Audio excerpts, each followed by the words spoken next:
PM7 భక్తి మహిళా నాగ సాధువుల జీవనం ఎలా ఉంటుందంటే కాస్త వెరైటీగానే ఉంటుంది అంటున్నారు.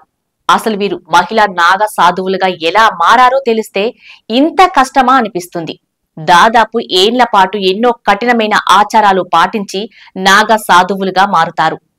అసలు ఎలా వీరు నాగ సాధువులుగా మారారు, మారాలంటే పాటించాల్సిన ఆచారాలు ఏంటి, ఇప్పుడు మనం తెలుసుకుందాం. ఉత్తరప్రదేశ్ లోని ప్రయాగ్రాజ్ లో మహాకుంభమేళా జరుగుతుంది. దాదాపు 144 ఏళ్ల తర్వాత జరుగుతున్న ఈ మహాకుంభమేళానికి భారీ సంఖ్యలో నాగ సాధువులతో పాటు భక్తులు వస్తున్నారు. మొత్తం 4 ప్రదేశాల్లో ఈ మహాకుంభమేళా జరుగుతుంది. మొదటిది అమృత స్నానం ఆచరించటానికి మహిళా నాగ సాధువులు ఎక్కువగా తరలి వచ్చారు. అయితే నాగ సాధువుల జీవనం చాలా విభిన్నంగా ఉంటుంది. వీరు అన్ని బంధాలను వదిలేసి జీవిస్తారు. వీరికి బంధాలు బంధుత్వాలు అంటూ ఏమీ ఉండవు. వీరు శివుని భక్తిలో నిమగ్నమై ఉంటారు. అయితే మహిళా నాగ సాధువుల జీవనం ఇంకాస్త విభిన్నంగా ఉంటుంది.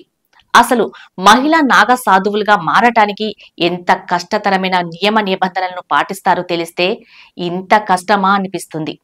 మహిళలు నాగ సాధువులుగా మారాలంటే కొన్నేళ్ల పాటు బ్రహ్మచర్యం పాటించాలి. కేవలం ఒక వస్త్రాన్ని మాత్రమే ధరించాలి. అంటే కుట్టకుండా ఉన్న దుస్తులను మాత్రమే ధరించాలి. అలాగే నుదుటిపై తప్పనిసరిగా తిలకం పెట్టుకోవాలి.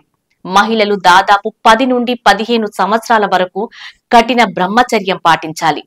బంధాలు బంధుత్వాలు అన్ని వదిలేయాలి. కుటుంబ సభ్యులు జీవించి ఉన్నప్పుడే పిండ దానాలు అన్నీ చేయాలి.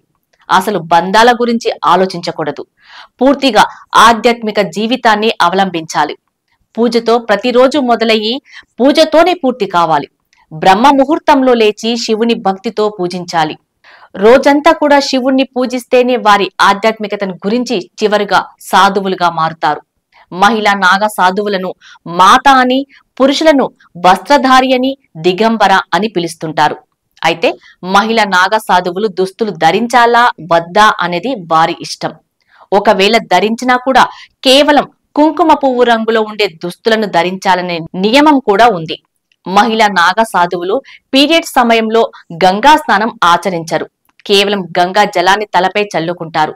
అలాగే వీరు కేవలం పండ్లు మూలికలు తింటుంటారు. అంటే వండని వాటిని మాత్రమే ఎక్కువగా తింటుంటారు.